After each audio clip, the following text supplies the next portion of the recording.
Hello friends, 12th physics chapter 9 કિરણ પ્રકાશશાસ્ત્ર અને પ્રકાશીય ઉપકરણોના આજના લેક્ચરમાં આપણે સ્વાધ્યાયનો દાખલો જોઈશું. સ્વાધ્યાયનો 10મો દાખલો. સ્વાધ્યાયના 10મા દાખલામાં 9.10માં આપણે કીધું છે 30 સેન્ટીમીટર કેન્દ્ર લંબાઈના બહિર્ગોળ લેન્સ. બહિર્ગોળ લેન્સની કેન્દ્ર લંબાઈ આપણને આપી છે 30 સેન્ટીમીટર. બહિર્ગોળ લેન્સની જે કેન્દ્ર લંબાઈ છે એને આપણે પ્લસ લઈશું. એટલે F1 બરાબર થઈ જશે 30 centimetre plus.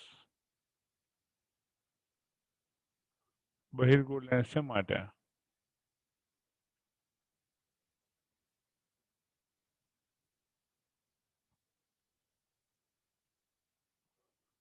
F2 is equals to 20 centimetre છે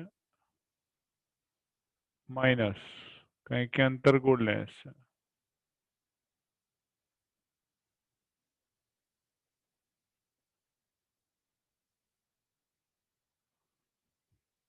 So 30 સેન્ટીમીટર કેન્દ્ર લંબાઈના બહિર્ગોળ લેન્સને 20 સેન્ટીમીટર કેન્દ્ર લંબાઈના અંતર્ગોળ લેન્સ સાથે સંપર્કમાં રાખ્યો છે. બંનેને સંપર્કમાં રાખવાના છે. સંયોજનની સમતુલ્ય કેન્દ્ર લંબાઈ શોધો. સંયોજનની બે લેન્સના સંયોજનની સમતુલ્ય કેન્દ્ર લંબાઈ.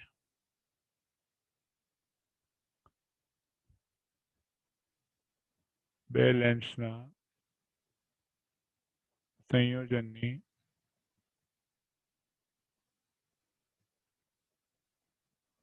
સમતુલ્ય કેન્દ્ર લંબાઈ.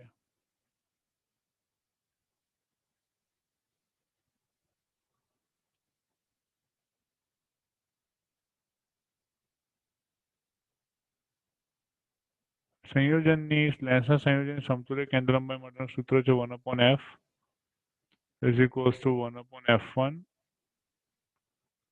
plus 1/f2. બરાબર, બે લેન્સ છે એટલે 1/f is equals to 1/f1 plus 1/f2.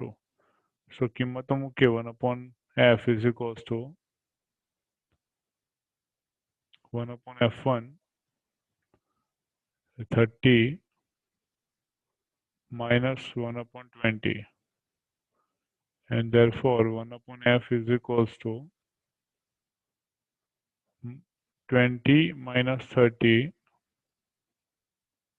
divided by 600, and therefore 1/f is equals to minus 10 divided by 600, and therefore f is equals to 60 minus 60. So f નું મૂલ્ય થશે -60 centimetre. And -60 centimetre negative sign શું દર્શાવે છે કે આ સંયોજન જે છે અંતર્ગોળ લેન્સ તરીકે વર્તશે. એટલે બે લેન્સનું સંયોજન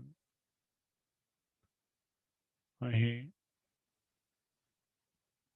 બે લેન્સનું સંયોજન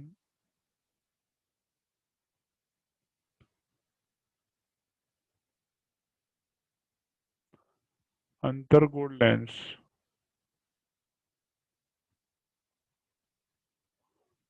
તરીકે વર્તશે.